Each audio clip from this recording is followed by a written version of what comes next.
grade 7. This is the second session in this week, and in this session we will continue lesson 1.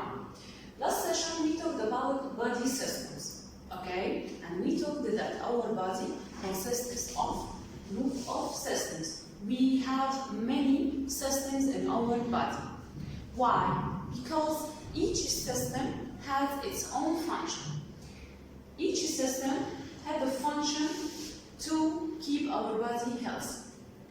The systems in our body work together to keep our body healthy.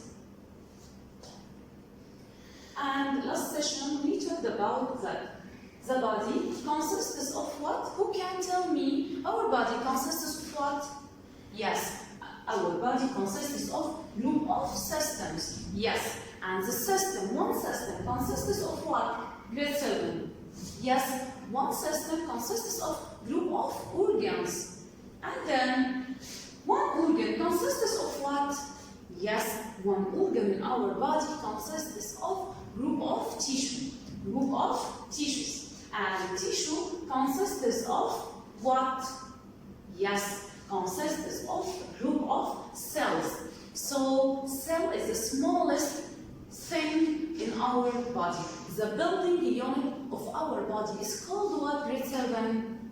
Yes, it's called cell. So what's meant by cell? Cell is the building unit of our body, the smallest thing in our body.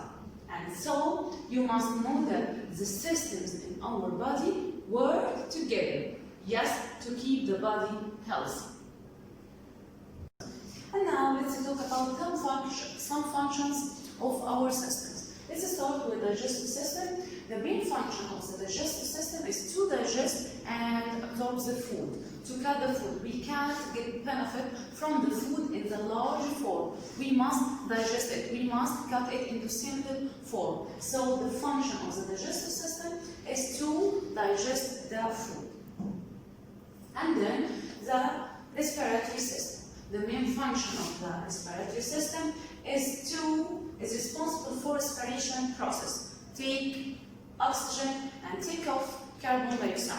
And then urinary system, the main function is to get rid of harmful substances. And the nervous system, the main function, help us to feel, to hear, to smell.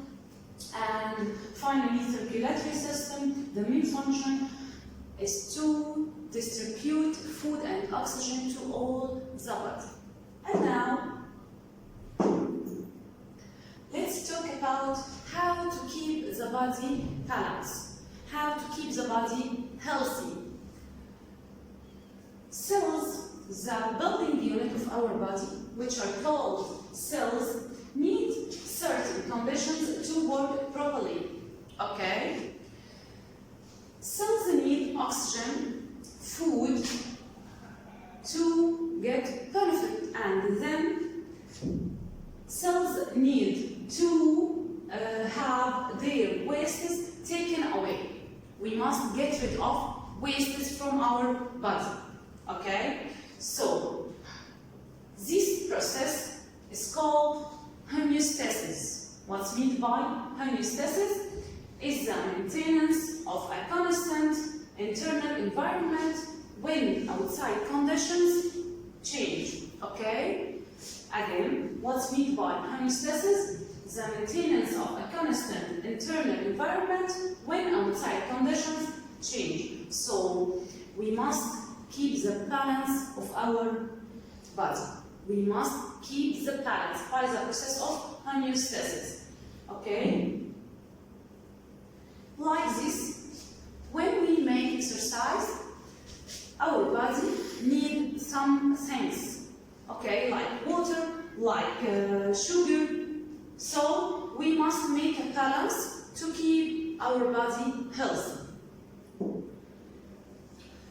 And now, let's talk about what can go wrong with homeostasis. Let's see. For example, body cells that don't get enough energy or nutrients can't work properly. Okay?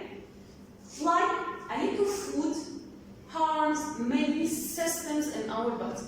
A lack of food harms many systems, may cause what? May cause disease or even death. Okay?